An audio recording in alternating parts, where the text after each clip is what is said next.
Hello and welcome to Synthrecipes episode 2. Today I'm going to be covering a sound.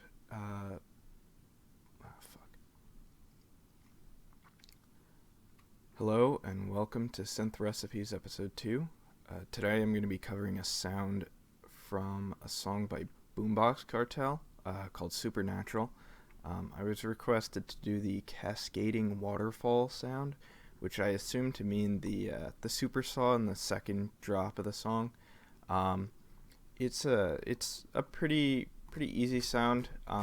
It's like a pretty traditional future bass synth. I actually recreated a lot of the second drop, so I'm just gonna play that and then get on with the sound.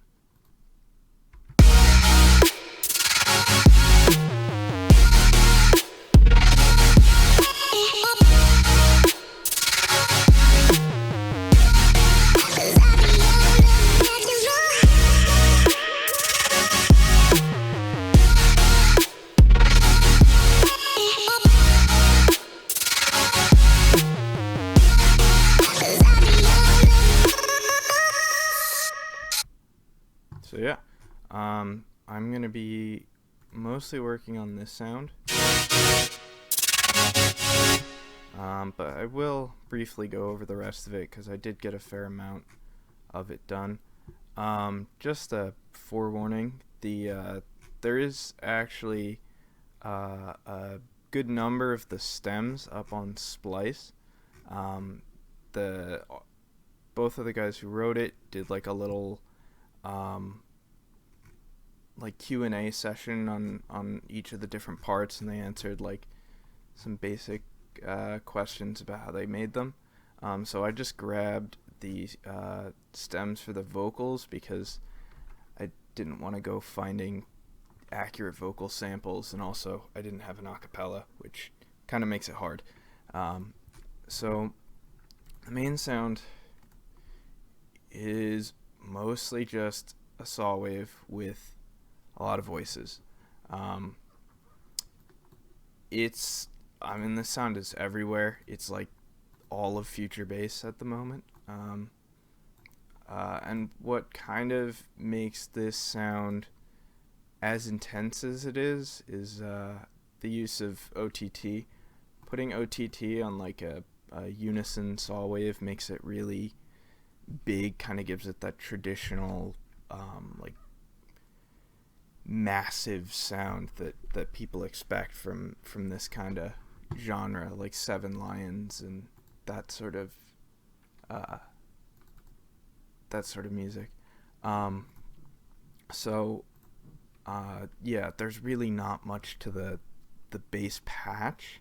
You have an LFO on here modulating three things. I have two oscillators here just so I could add a lower octave. You've got noise to fill out the high end. That's pretty common. Supersaws almost always use some sort of noise oscillator.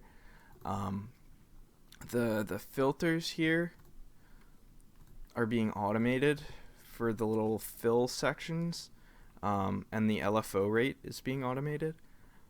This is actually kind of important for this sound because if you listen to certain parts of it, it changes how fast it's moving.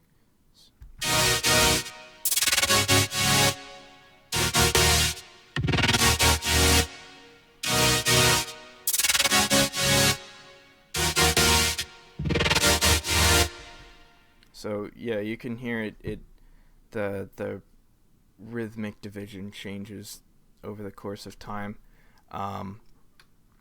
You also have, let's see, this. So this is the low pass filter automation, which comes in at the every fourth bar, and then the high pass filter automation is every second bar, every second of 4 bars, and that creates the whooshing motion you hear in that original track here. And here.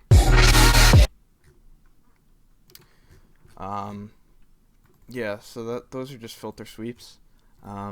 Nothing crazy. Let's see, what else is here? So one thing I will say, the sound isn't perfect. It's pretty damn close. But there is a little bit of a difference in the shape of the LFO, and also the LFO is almost certainly on a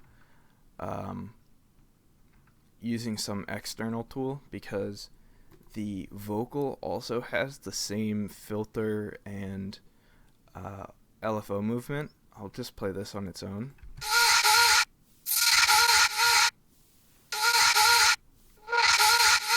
So very similar. It could have been using Serum FX, or it could have been using, auto filter and, I don't know, LFO tool or something. Could have been any number of tools. There are a lot of things that do that sort of sound. I personally don't have a plugin like that. I just do everything either in the patch, or I use AutoPan for a lot of that kind of thing. Here. It's actually a fun trick if you've never seen this before. Where is this? Let's move this here.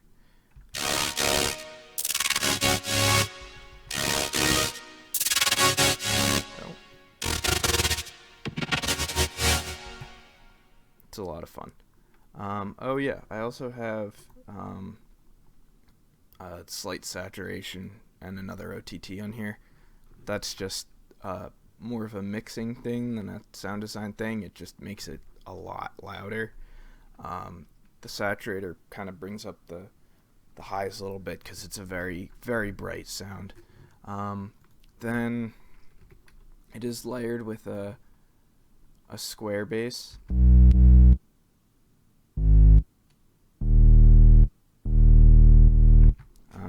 It's pretty audible in the original track. Let me just look past this.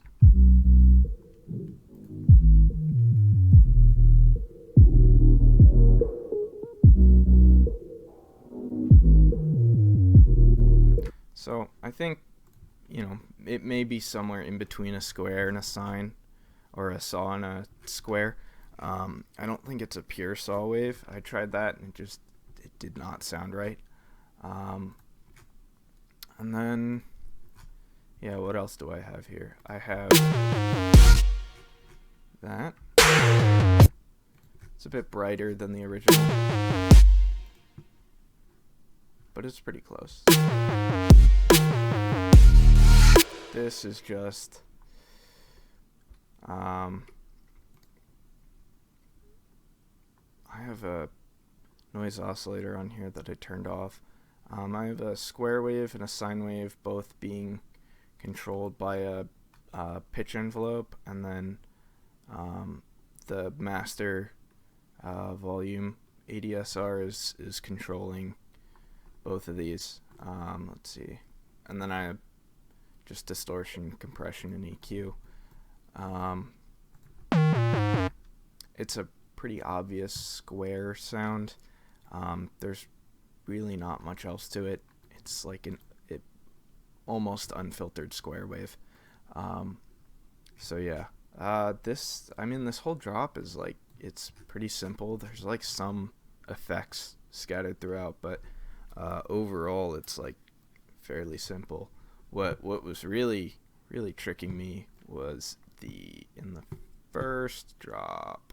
Where is it? Here. Oh.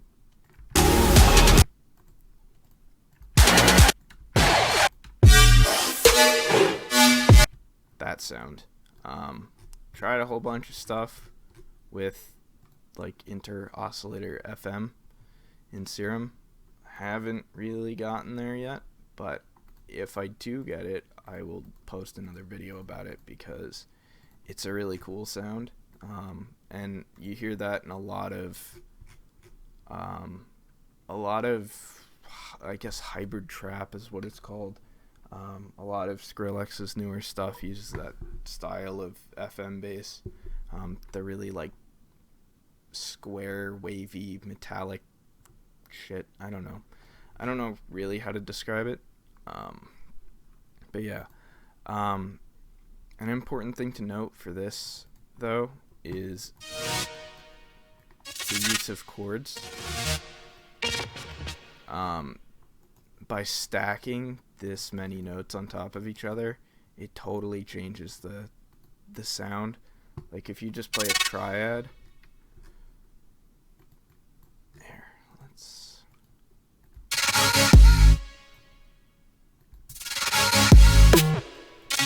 Versus. Or if I even.